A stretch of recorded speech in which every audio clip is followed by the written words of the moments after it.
Picture this, June 4th, 1942. The vast Pacific Ocean is the stage for a battle that will change the world forever. This is the Battle of Midway, and in the heart of the Japanese fleet, a decision is made, a decision that will unravel an empire.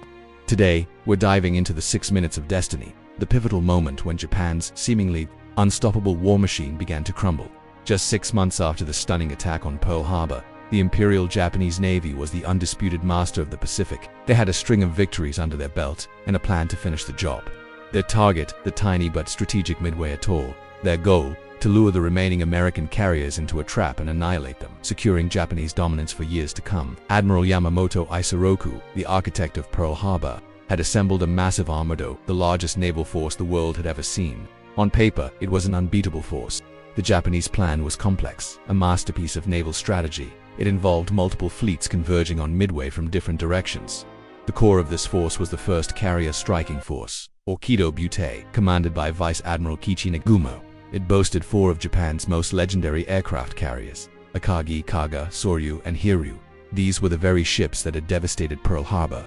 They were confident, experienced, and battle-hardened. They believed they were invincible, but there was a fatal flaw in their grand design. They vastly underestimated their enemy. Thanks to the brilliant work of American codebreakers, Admiral Chester Nimitz, the commander of the U.S. Pacific Fleet, knew the Japanese were coming. He knew their target was Midway, and he knew roughly when they would arrive. It was an intelligence coup of staggering proportions. But knowing isn't the same as winning. Nimitz was critically outnumbered. He had only 3 carriers to Japan's 4, and his were less experienced. The USS Yorktown had even been hastily repaired after the Battle of the Coral Sea. It was a desperate gamble. Nimitz placed his carriers in a perfect ambush position, northeast of Midway, waiting in silence. The morning of June 4th began exactly as the Japanese had planned. At dawn, Nagumo launched his first wave of aircraft to bomb Midway Atoll. The attack was successful, but the American planes based on the island, though outmatched, put up a fierce fight. The commander of the airstrike radioed back to Nagumo with a crucial message. A second attack is needed. This message arrived at a critical moment. Nagumo was now faced with a dilemma. His carrier's decks were a scene of organized chaos. His reserve planes were armed with torpedoes, ready for any American ships that might appear. But the report from Midway suggested he needed to rearm them with land attack bombs to finish the job on the island. Changing munitions is a slow, dangerous process. You have to take the torpedoes down to the magazines, bring up the bombs, and mount them. It takes time, and it leaves the flight deck completely unavailable for launching or landing aircraft. As Nagumo weighed his options, his scouts were still out, searching the vast ocean for any sign of the American fleet. Then came the second piece of critical information. A scout plane, delayed by a catapult malfunction, finally reported sighting American ships, but the initial report was vague. 10 enemy surface ships, were they carriers, cruisers, destroyers? Nagumo needed to know. The initial report didn't mention carriers, which reinforced his inclination to attack Midway again. He made his decision. Rearm the planes for a second strike on the island. The deck crews scrambled, moving heavy torpedoes and bombs around, a risky dance with high explosives. Moments later, the situation changed dramatically. The scout plane sent an update. The one Nagumo dreaded, enemy forces accompanied by what appears to be an aircraft carrier. A carrier the entire strategic picture had flipped. The primary target was no longer Midway, it was the American fleet. Nagumo immediately reversed his order. Stop rearming, switch back to torpedoes. This reversal plunged the hangar decks into even greater confusion. Half-armed planes, discarded bombs, and live torpedoes now littered the decks. The crews, exhausted and under immense pressure, worked frantically to get their torpedo planes ready. At the same time, the first American attacks began. Torpedo bombers from Midway, and then from the American carriers Hornet, Enterprise, and Yorktown, flew in low and slow. They were brave, but their attacks were a near-suicide mission. Flying without fighter cover, they were systematically shot down by the superior Japanese Zero fighters and the fleet's anti-aircraft guns. Of the 41 torpedo bombers that attacked, 35 were destroyed. They failed to score a single hit. It looked like a slaughter, but their sacrifice was not in vain. These torpedo attacks, though unsuccessful, had achieved something critically important.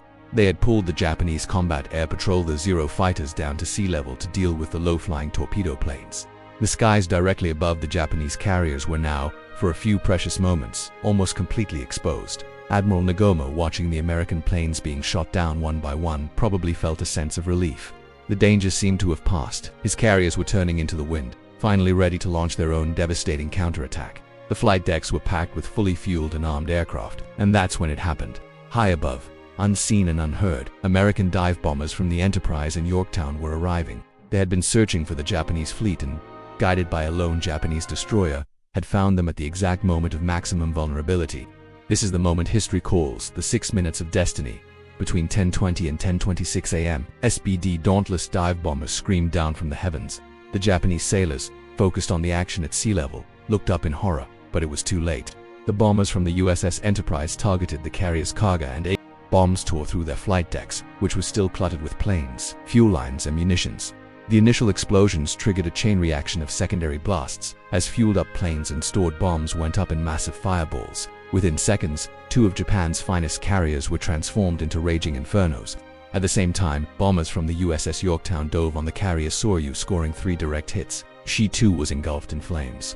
In just 6 minutes, 3 of the 4 carriers in Nagumo's fleet were fatally wounded. Burning wrecks, the tide of the battle, and the war in the Pacific had turned in the time it takes to brew a cup of tea. The 4th carrier, Haryu, escaped the initial attack and managed to launch a counterstrike that severely damaged the American carrier Yorktown, but it was a last, defiant act.